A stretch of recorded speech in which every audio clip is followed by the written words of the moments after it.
जिंदगी गुजार रहे थे। लेकिन 2018 एक ऐसा साल है जब उनकी सेहत के अंदर कोई खौफनाक किस्म की तब्दीलियां आई।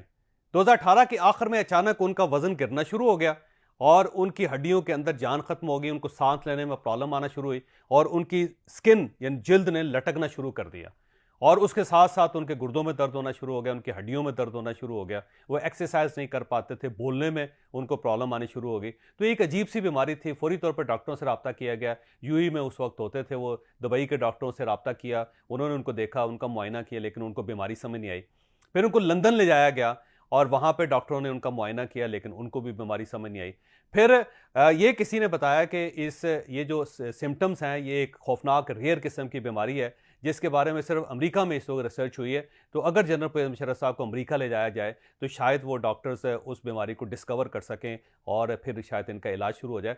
तो जनरल परवेज़ मुशर्रफ साहब ने अपना पासपोर्ट अमेरिकन एम्बेसी में भिजवाया, लेकिन आप बदकिस्मती देखिए कि अमेरिका ने जनरल परवेज़ मुशर्रफ को वीज़ा नहीं दिया। लिहाजा अल्टीमेटली जनरल परवेज़ मुशर्रफ साहब को दुबई में रहना पड़ गया और वहीं पे इलाज करवाना पड़ गया। लेकिन उनकी रिपोर्ट्स अमेरिका भिजवा दी गई। जब उनकी रिपोर्ट्स अमेरिका गई तो डॉक्टरों ने मुआयना करने के बाद डिस्क्लोज किया कि इनको एक रेयर किस्म की बीमारी है जो इस वक्त दुनिया में सिर्फ 25 लोगों को है। इस बीमारी को कहते हैं मेलोडोसियस। ये स्क्रीन पे आपको इसका नाम नजर आ रहा है, आप इसको ट्रैक कर लीजिएगा। ये एक बड़ी रेयर किस्म की, बड़ी महदूद किस्म की बीमारी है जिसका दुनिया में अब तक कोई इलाज दरियाफ्त नहीं हुआ।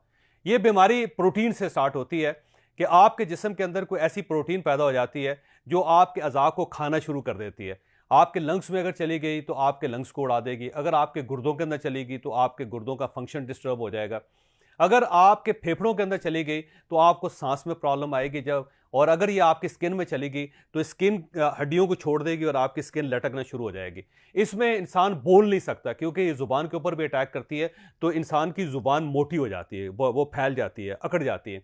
और जब ये टांगों के ऊपर असर करती है तो टांगें सूज जाती हैं और इंसान चलने फिरने के काबिल नहीं रहता। इसके अलावा ये स्टमक के ऊपर भी अटैक करती है, तो इंसान ना कुछ खा सकता है और ना कुछ पी सकता है। तो जब जनरल परवेज़ मुशर्रफ साहब को ये बीमारी हुई तो एक साल तो इसको डायग्नोज करने में, इसकी तहकीक करने में ज़ाया हो गया। 2019 के आखिर में अमेरिकन डॉक्टर्स ने कहा कि ये बीमारी खुदा न खास्ता आपको लग चुकी है और अब इसमें से रिकवरी मुमकिन नहीं है, क्योंकि इस बीमारी का अभी तक दुनिया में कोई इलाज दरियाफ्त नहीं हुआ। जहाँ कुछ इलाज ऐसे थे जो ट्रायल बेसिस पे चल रहे थे और जनरल परवेज़ मुशर्रफ साहब और उनके डॉक्टरों के कहने पे वो जो ट्रायल मेडिसिन थी वो जनरल परवेज़ मुशर्रफ साहब को लगानी शुरू की।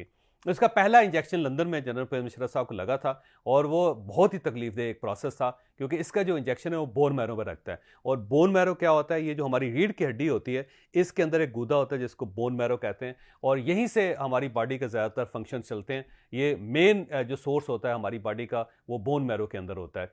लिहाजा इनको जब पहला इंजेक्शन लगा वो इनकी दुमची की हड्डी में, यानी कि रीढ़ की हड्डी के आखिर में जो आखिरी मोड़ है उसके अंदर सुराख करके इनको इंजेक्शन लगाया गया। वो इंतहाई तकलीफदेह अमल था और जो लोग उस वक्त जनरल परवेज़ मुशर्रफ साहब के साथ थे, जब उन्होंने उनकी हालत देखी तो सबकी आंखों में आंसू आ गए।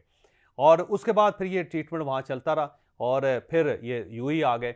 यूएई में अस्पताल के अंदर जो वहाँ की रॉयल फैमिली, उन्होंने एक स्पेशल यूनिट बना दिया जनरल परवेज़ मुशर्रफ साहब के लिए। वहाँ पे ये ज़ेरे इलाज हैं। इंजेक्शन अमेरिका से आते हैं लेकिन लगाए यूएई के अंदर जाते हैं और जो डॉक्टर्स हैं उनको अमेरिकन डॉक्टर ने ट्रेन कर दिया।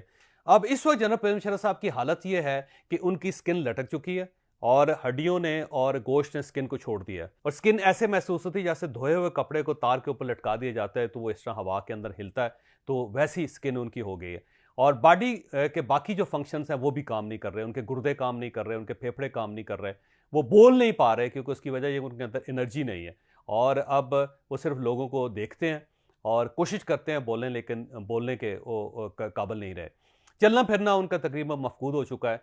पहले ये होता था कि हर हफ्ते वो अस्पताल जाते थे, 2 इंजेक्शन उनको लगते थे, घर आ जाते थे, फिर उनकी टेक केयर घर पे की जाती थी। लेकिन अब वो घर आने के काबिल भी नहीं, अस्पताल तक महदूद हो गए हैं। मैंने जब ये बीमारी सुनी और उनका अहवाल देखा और फिर जब मैंने इस बीमारी के ऊपर तहकीक की तो मुझे बहुत अफसोस हुआ, क्योंकि जनरल परवेज़ मुशर्रफ साहब, उनकी सियासी गलतियाँ एक साइड पे, लेकिन वो एक बड़े ज़बरदस्त इंसान हैं और उन्होंने बड़ी ज़बरदस्त ज़िंदगी गुजारी। तो ऐसे एक शख्स से, एक मुतहरक शख्स के साथ इस तरह हो जाना वाकई काबिल अफसोस है। और मेरी कौम से दरख्वास्त है कि आप जनरल परवेज़ मुशर्रफ साहब के लिए दुआ भी करें और साथ वो तमाम लोग जो इस वक्त बड़े तकब्बर के साथ अपनी अपनी नशिस्तों पर बैठे हुए हैं और जो ये समझते हैं कि वो ये निज़ाम हस्ती चला रहे हैं, उनके लिए इबरत की निशानी है कि जनरल परवेज़ मुशर्रफ जैसा मजबूत शख्स जिसने बड़ी शानदार ज़िंदगी गुजारी हो, जब अल्लाह की पकड़ में वो भी आ जाते हैं तो फिर इंतहाई अफसोसनाक सूरत हाल हो जाती है। फिर दुनिया में ऐसी बीमारियां भी हैं जिनका इलाज दरियाफ्त नहीं हुआ, तो इंसान बेबसी की ज़िंदगी गुजारता है। तो आप सब के लिए भी है, वो मियाँ नवाज शरीफ साहब हों, वो आसिफ अली जरदारी साहब हों, वो मियाँ शहबाज शरीफ साहब हों, वो इमरान खान साहब हों, या वो जनरल बाजवा साहब हों, या फिर इसके अलावा और मुख्तदर हलकों के जितने मजबूत लोग हैं, उन सब को मेरी यही दरख्वास्त है कि जनरल परवेज़ मुशर्रफ साहब को देखें और उसके बाद तौबा करें और अपनी गलतियों की इस्लाह करें।